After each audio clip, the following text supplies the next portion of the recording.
Hi, this is Dr. Srinivas Prasad. I'm a consultant intervention cardiologist at Fortis Hospital, Banegata Road. Today, we're going to discuss certain questions on cardiac emergencies.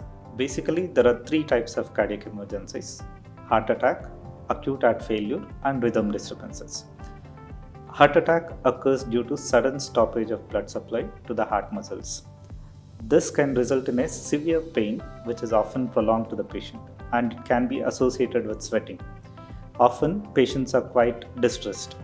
Acute heart failure results because of sudden decline in the pumping function of the heart. This results in a shortness of breath, which can be unusually very severe, or it can result in a worsening of previously existing breathlessness.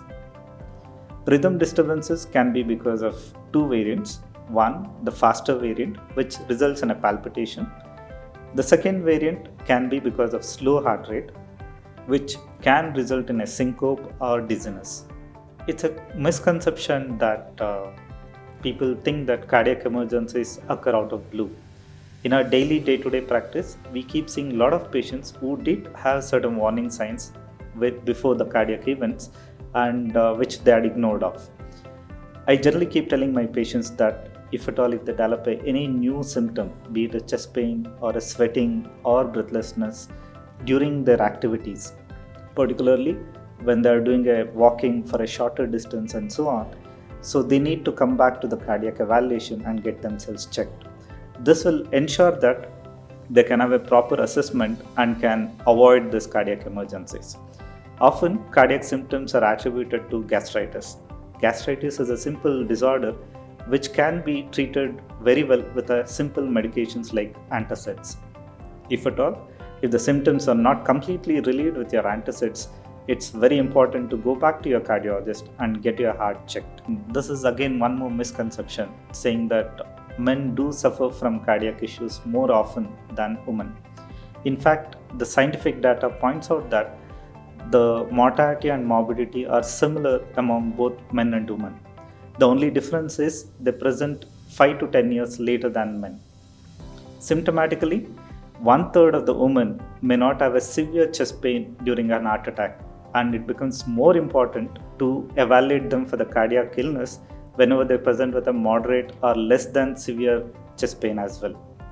This is an important question which many patients attenders ask me as well very often. First and foremost is do not panic. If you panic, it would increase the patient's anxiety, which would only make the things worse.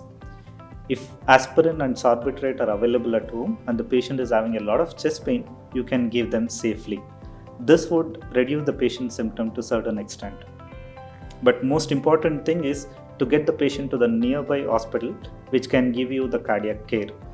Most often, things would worsen only because of the delay in reaching the hospital. CPR is given to the patient who has become suddenly unresponsive with absent pulses and absent breathing efforts. CPR will maintain circulation of blood to all parts of the body till the spontaneous circulation resumes. Thereby, it protects vitality of major organs like brain, lungs, and kidneys. Certain public places, automatic external defibrillator or AEDs might be available, and usage of these devices are quite simple, and using these devices can potentially save life. So it's true that patients with diabetes, hypertension, and heart disease are at a higher risk for COVID infection and also COVID complications. But following preventive measures can definitely help in reducing the risk of this COVID infection and complications. The most important things are keeping your metabolic parameters under control. That is, keeping your blood sugar under control, keeping your hypertension under control, and having a healthy diet and probably a regular exercise, and not missing any medications. Keeping stock of medicines will go a long way. All this, along with social distancing, using of a face mask, and frequent use of sanitizers, can definitely reduce COVID incidence and also COVID complications.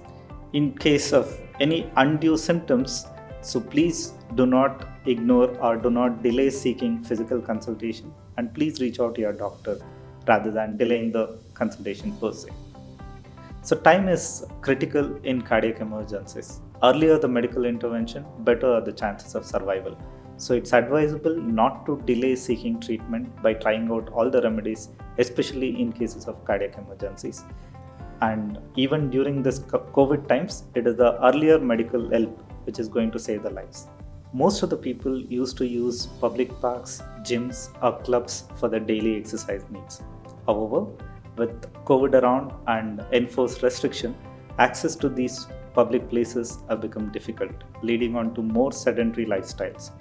However, it is more important to exercise at these times because sedentary lifestyle is only going to worsen your cardiac illness and making you more predisposed to emergencies.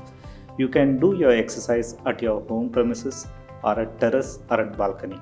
One can prefer to do either walking or do treadmill or use cross trainer, whatever one is comfortable with. There are protocols for the graded exercise which can be discussed with your doctor, which is going to help you to do your exercise at home.